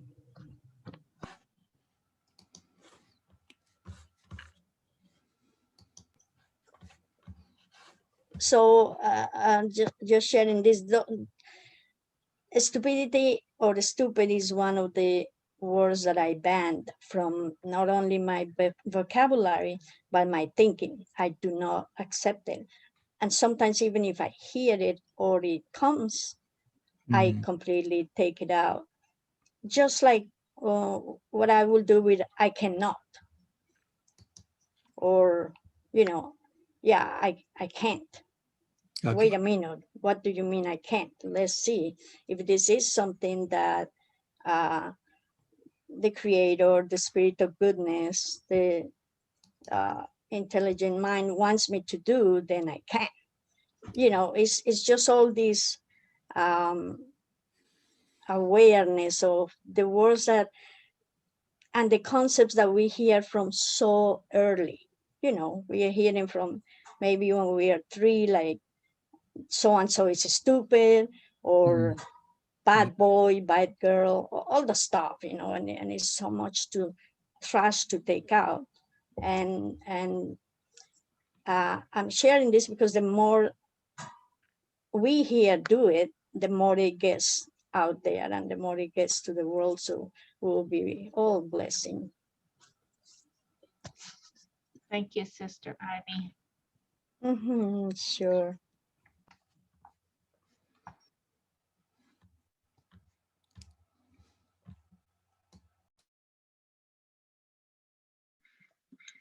Well, I have a comment. I'll jump in. A couple comments. So one is that I really, I see that there's so much that Silas that you're kind of channeling. I see you as a channel, a conduit, and you're a natural teacher. I think you spent a lot of your life developing stuff, and then you became more and more of a leader, from an individual contributor, developer, researcher to a leader of teams, because you're a very good channel in teaching and orchestrating, organizing, etc. And so given that you've produced so much wonderful material, I want to put out a call and an invitation, not just to you, but actually to everyone who would want to be inspired to organize an event where you might do a screening of one of Silas's presentations, right? Because we don't need to ask Silas to stay up 24 hours a day to hit all the time zones and everything. Do a screening, right? And then host a discussion afterwards where you bring you BJ, you Sister Ivy, you Sarah, you Jamin, you Simon, bring your particular gifts. BJ, you have wonderful gifts at kind of bringing it down to earth, right? All the way down to, not down, see, that's another illusion, but to the level of children who have a tremendous gift of open-mindedness, right? And they're way more in touch with kind of the natural laws and connection and love and sharing and all this good stuff, because they haven't had capitalism beaten into them quite yet. But each of us can be a channel for some really great content that Silas has put together. And then likewise, let's find, for lack of a better word, the other Silashes, right, who address different aspects of the whole of the chrysalis, right? And so we expose the whole of the chrysalis, the whole of the space to the world through the chrysalis calendar, and just make it all available, easily accessible. And we're working on different facets of this, like color coding and using icons to express, is this a presentation? Is this more of a discussion? What's kind of the format? There's lots of like games, actually, like the glass bead game, which our colleague Eric is going to be hosting on Thursdays, every Thursday, starting next week. So more on that on the crystal, that'll be on the chrysalis calendar. I also really like what Sister Ivy said about, she doesn't use the words "I can't" anymore, right? I think a lot of us also get into a specific trap, not us in this room, but just us humans generally get into a specific trap of, well, this is all I can do. This is my part, right? This is my issue. The rest of it is really not for me to worry about. As long as I do this, as long as I make money doing this, I'm contributing to the economy, and that's really all I need to worry about. Other people can worry about other things. And so in addition to very specific topics, I think we need to put particular emphasis on the topics of the whole and holistic thinking for imaginal cells. And Silas, you've got some wonderful presentations on the whole. We've got this trend towards synthesis now, including bringing together SRM and veganism under an umbrella of engineered solutions. And I think that's one umbrella under even larger umbrellas, the chrysalis being the ultimate umbrella, bringing it all together. Anyway, those are my thoughts I just wanted to put on the table. Thank you. Thank you, Jamin. At our planning meeting for the Vegan World Convergence, it was brought up that it would be good to have a time where we can watch movies during the convergence. Then we thought of after the convergence, and then we thought of maybe monthly or weekly, showing either documentaries. But I love the fact that you're saying, yeah, some of those webinars could engender so much conversation and discussion. We could look again at Asha Akhtar and the pandemic. We have a lot of wealth of opportunities there, plus the previous convergence speakers. So yeah, I think that's a lovely idea to do it, share together sometimes on that. Thank you. Yeah, thank you, BJ. In fact, I'm a big believer in kind of like a weekly recurring thing. So for example, let's say, BJ, you take on a particular facet that you're really called to. Imagine you say, okay, welcome, for the next 45 minutes, we're going to be screening this presentation. And then after that, we're going to have open discussion. During those 45 minutes, you could be taking care of your cats or, doing whatever you need to do anyway, since presumably you don't need to listen to it for the 37th time, right? With undivided attention. And then, at the end of it, you just have like a little alarm, maybe 5 minutes before. So you get in resonance with everyone during the last 5 minutes. And then you say, okay, questions, comments, what did you take away from that? What does that mean to you? And you could say, we do this every week. So if you got something out of this, invite others to come back, and we start to build this habit. I'm also a big believer in the spiraling method, which I'm learning about, where there's a certain sequence of conversations that if we go in with a certain regularity, right, that can help us to really get the whole of it and get each of the parts, maybe start with a view of the whole and then go do a dive into all the parts and then come back to the view of the whole. And then the next week, do the cycle again. But it's really humanity who we need to bring in to, and I think there's multiple different spirals. There are some that are with more of a focus on the climate that need to help bring together SRM and veganism, for example. Others that are more on the side of politics, others on the side of culture, right? Others on the side of, collective intelligence itself as a supporting foundational, platform. And that's where I spend You know, Simon and I spend, and many others spend a lot of our time these days on the collective intelligence side. That journey brought us to the Chrysalis calendar, which we're now working on very intensively. So different imaginal cells have different areas of focus, but there also need to be meetings like this one where we all come together and look at it as a whole from different facets, and we're getting better and better at synthesizing the whole, which I think is an important responsibility of all of ours. Welcome back, Sister Claudia. We are recording and in a wonderful conversation. With that, I pass the talking feather. Thank you. Well, I love that idea and I would love to be a part of it. I don't know if my calendar has got an opening, but especially if I find a couple of people to alternate with and to work with, I think that's it's just a brilliant idea. And it wouldn't have to be on mine because you have got a platform where there are people. I mean, can we share in a room? Can we show a video in a room at your, or no? Oh, absolutely. Yeah. In a breakout room. Absolutely. All right. Yeah. Okay. Well, that'd be fantastic. Yeah. Thank you. No, and I like your idea of saying, hey, you know, I'd like to do that in conjunction with, you know, maybe one or two other friends, so that if I'm busy one week, someone else can do it, but that we get it going as a weekly cycle. So everyone, oh, have you taken that course? Have you taken the Carbon Yoga introductory course? And we could, you know, even break it out into an N-part course. Another format could be a book club. So there's lots of ways that we can do this, but I'm just seeing there's so many facets to this, so many parts to the chrysalis. Hey, Claudia, that need to be brought together. So anyway, just planting some seeds here in the chrysalis.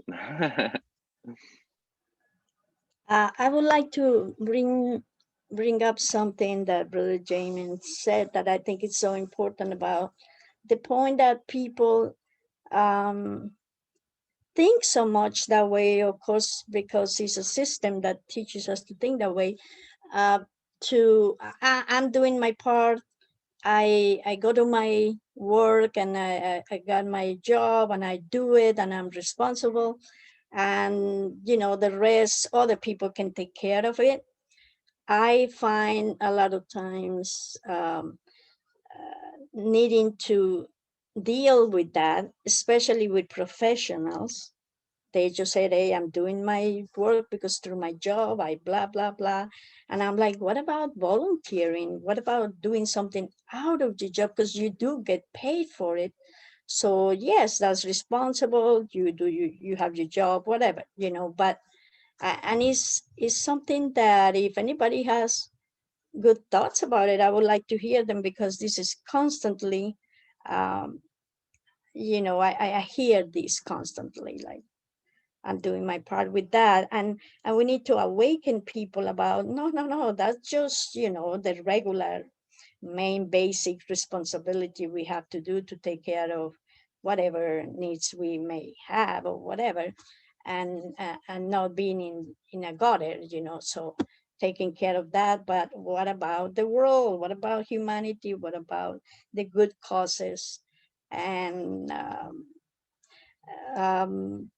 yeah, and if anybody has good thoughts about how to refute that wrong thinking that, hey, I'm taking care of myself and that's my part, which is, of course, we know, a very selfish way.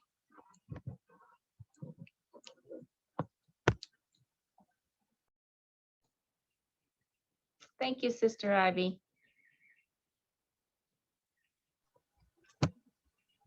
Or something to think about. Maybe other time we will get some good inspirations about what to say to all these people that just need that drop of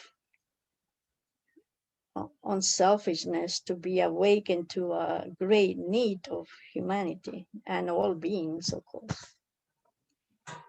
I'm aware of that with some people that are close to me, and I think I wouldn't say selfish, but there's a basic fear when I've asked people for something, you want to help with this or that, um, they have brought up, well, I better be saving for my children. I better be saving for my family. There's, fear is such a basic thing that seems to be in our system. Our system is around keeping people fearful. Maybe that's it. I've heard some things about that from you, Silas, about we're caught in the system. I'm just still learning about this fear part. And I think that's why providing people with free food and knowing that they have a baseline, and that the Aquarius of knowing you're going to get paid, knowing you're going to have money and safety, then allows you to free up some of your thinking about really what you can do. Thank you so much for that, Sister Ivy. I'm still thinking on those of how to reach people in fear. So the way I deal with it myself is, in my mind, Vegan World 2026 has already manifested. Okay, so we have a different system by 2026. So which means whatever I've accumulated so far, I need to make sure it lasts me for 5 years. Right? And that I can use what I have to make this transformation happen over the next 5 years. So I calculate, how much do I really need for the next 5 years? It really isn't that much. So wait a minute, so all the rest I can use for this purpose, right? So I'm using it for making documentaries, all kinds of things. And so that we can make this transformation happen. So when we know that whatever you accumulated is going to be garbage in 5 years, you start feeling free about how you use it. That's my experience. Okay. Can I ask, this transformation you're describing and your vision, and you're behaving as if it's already, you've brought it into existence or collectively, what does it look like in your mind? I mean, for example, I mean, I wonder within the context of this transformation, is there a place for money? Is there a place for trade and exchange? Because I would say not. Well, you saying yes, but I personally feel all those things are just primitive. I mean, I'm very interested in the work of Peter Joseph and Jacques Fresco and resource-based economy. Right. But resource-based economy itself requires us to measure things. See, money to me is a measurement. It's a measurement. It says, okay, I'm going to allocate my my time over there. So it's a representation of my time and my energies. Where does that go, right? And so to me, there is a way, there is a need to coordinate that among 7.8 billion of us. We can't just be arbitrarily doing whatever the heck we want. It's not going to lead us to a civilization that thrives on this planet, right? Does that presume your time is more valuable and that your lifestyle should be more luxurious? No, it's none of that. It's basically, so if you look at the Aquarius currency system, that it's really not even a currency system. It's a way of, it's an engineer saying, how would I make sure that human beings don't mess up and go beyond planetary boundaries? Okay. It's just a simple accounting mechanism for making sure that we don't go over planetary boundaries. And if someone tells me you don't even have to measure that, I say, well, excuse me, that's not the way I do engineering. In engineering, I know that if I don't measure something, you better assume it's broken.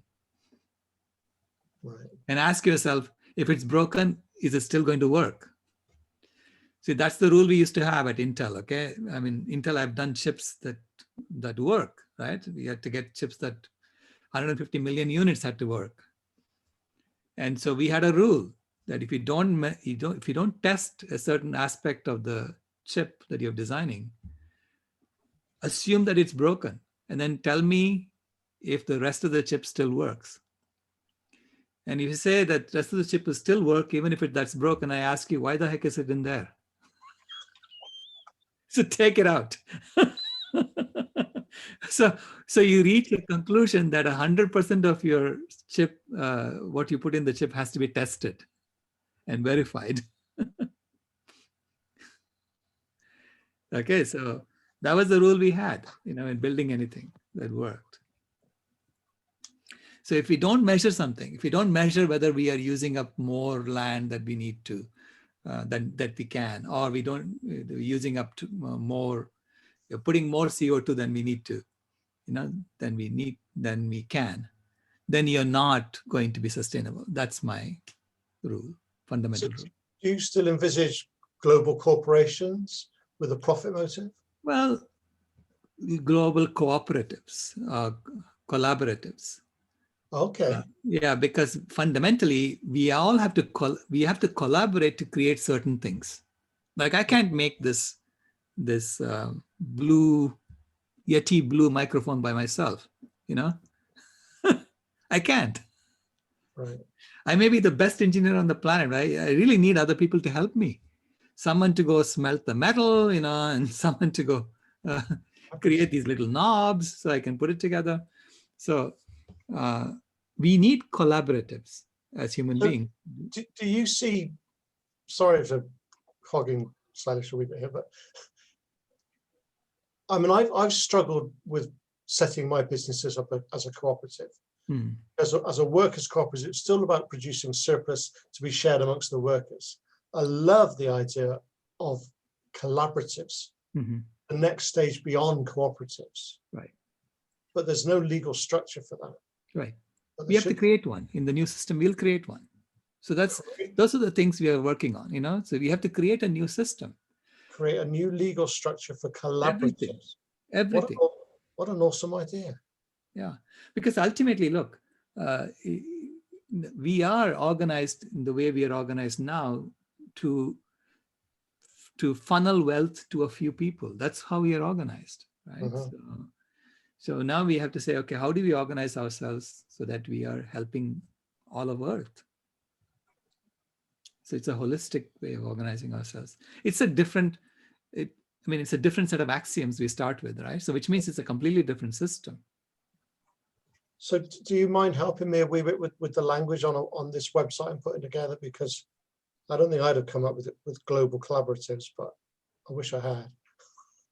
Yeah, no. And obviously Jamin's very good with language as well, and BJ, anybody really. I mean, the collective superintelligence, I would love, my own website to evolve as a collaborative venture. Right. Okay, I have to get going. Sorry, I have another That's meeting. one very last quick question. Sure. So, but should I be working with Hemel in the UK? Yes, you should. Go Dharmic, right? Yes. So, yeah. Okay. Connect with them and Will do. see. I found my rule is to say yes to anything that comes my way and figure out how to make it happen. Fair enough. Thank you so much for today. It's been really, really helpful. Sure. Great to see you, Silas. Thank you so much. And Yes, come back thank anytime. you. We'll be here chugging away. Great conversation today. Oh my goodness, just amazing. I want to welcome everybody and tell them also about the Vegan World 2026 Convergence that's coming up at the end of April. And I'll put the link in for registering. It's 2 days, the last Saturday and Sunday of the month. Dr. Rao will be there leading us, and we'll also have other speakers. You can present if you would like. There's when you look at the link, you'll hear about it. Maybe you all already know about it. I don't know, did Simon just leave? No, Simon, you're still there. Okay, so Simon, there is one track in the past that's been on governance. So there are people trying to say, what would it look like in a governing sense, a constitutional sense, and economic sense, and another track is spirituality, and another track is institutions. And so we are trying to broaden. It's not just, hey, this is what we eat and that's all we think about. It is how it affects everything. So once you register, you can have access to the previous talks, and you can look in those areas and see what's been done. So I'll put that in the link. Thank you, everybody.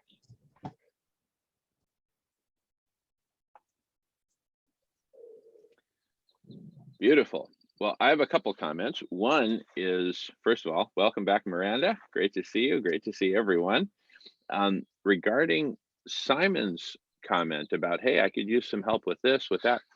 Just imagine, Simon, you put onto the Chrysalis calendar an event that says, join me in co-creating, collaboratives, or, whatever it is that you want to co-create, that you want help with, which is what I've been doing recently, what we've been doing recently for it, that has resulted in the Chrysalis calendar. Yep.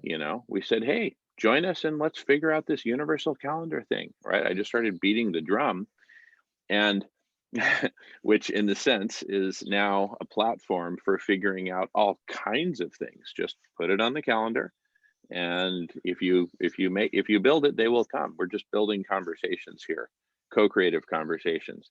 So that's one thing. Regarding economics and money and currency and all that,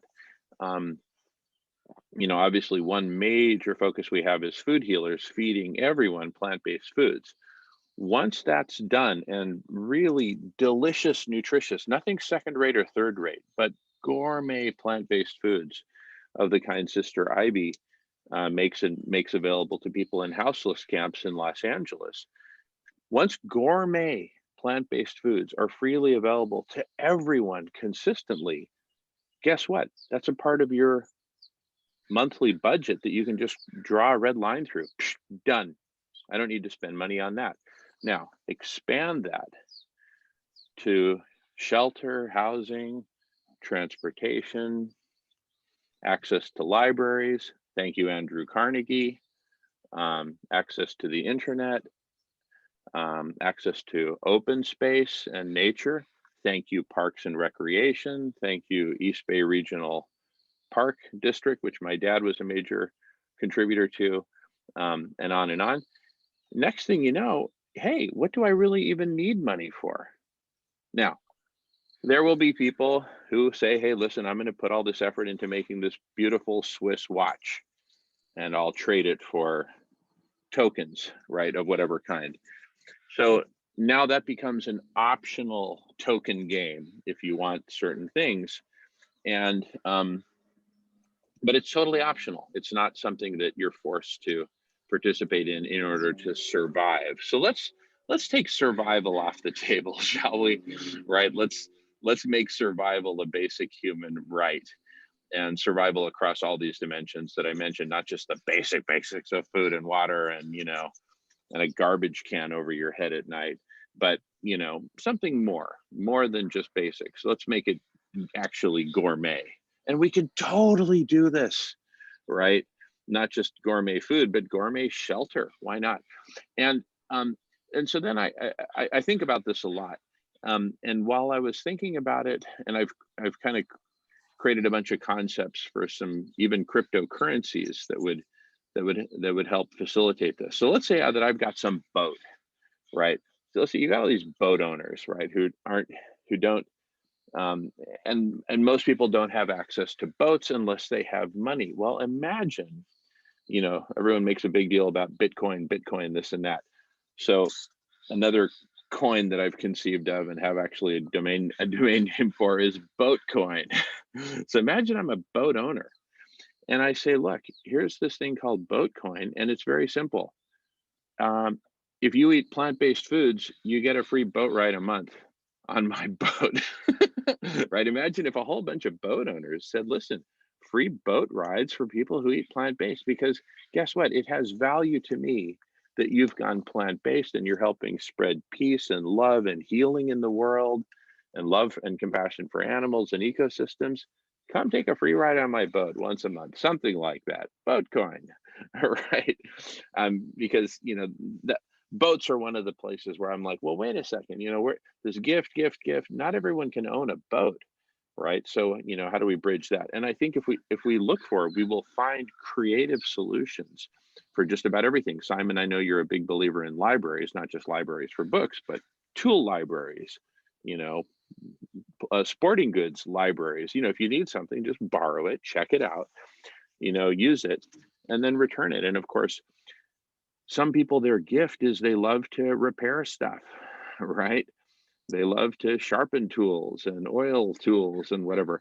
And so I think as we transition towards an economy of compassion and love and healing for all, as we really get this chrysalis figured out and all the imaginal cells are helping to orchestrate all that needs to be, figured out, we can figure this whole thing out, right? Not just parts of it, not just the food part. But I think the food part is so fundamental that as we figure it out, we'll create kind of a model and a framework and a pattern that can then be extended to other parts of the economy. Oh. All righty. BJ has her hand up. I need to check in with Melissa real quick. So I think maybe I'll pause recording. We've been recording for almost a couple hours. Let it flow for a bit, unless everyone wants to keep recording, which is also fine. But I'll